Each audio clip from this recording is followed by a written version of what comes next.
Imagine paying $4,000 a month for a one-bedroom apartment and still being told you got a deal. That's life in San Francisco, a city that has consistently ranked among the most expensive in the United States. Even today, while some markets cool off, this place keeps breaking records. So what makes it so stubbornly unaffordable? Before we dive in, hit subscribe.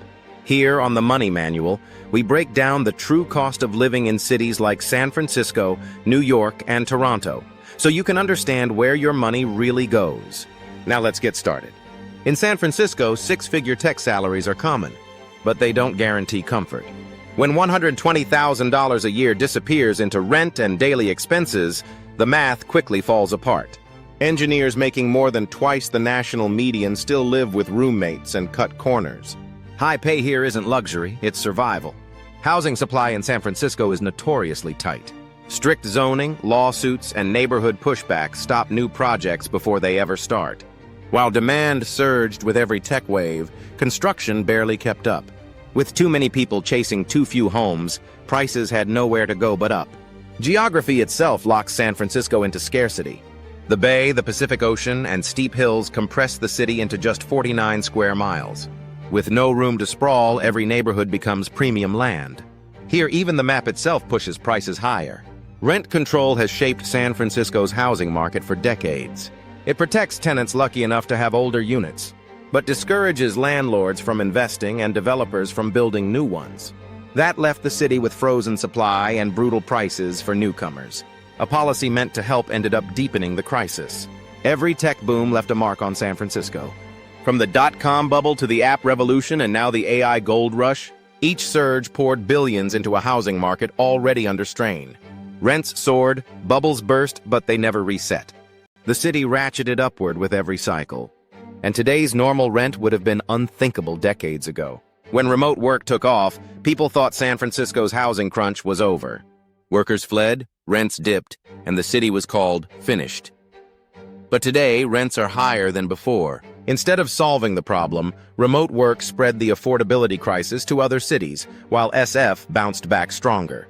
In San Francisco, billionaires see housing as an investment vehicle. Properties are bought as wealth storage, sometimes sitting empty for years. With global money flowing in, the market bends to investors instead of residents. For ordinary families, competing with billionaires is impossible. San Francisco has been losing its middle class. Teachers, nurses, and firefighters can't afford to live in the city they serve. Many commute hours each way or leave the Bay Area altogether. The result is a hollowed-out economy where only the very rich and the struggling remain. Daily life in San Francisco comes with a premium price tag. Groceries cost up to 30% more than the national average. Gas is consistently higher, and childcare rivals a second rent payment. Even basics sting. A dozen eggs costs $6. The high cost of living doesn't stop at rent. It touches every part of your budget. The homelessness crisis here is one of the most visible in the country.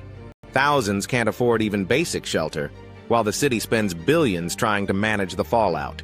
But no program can succeed while housing costs remain this high. In San Francisco, extreme wealth and poverty share the same streets.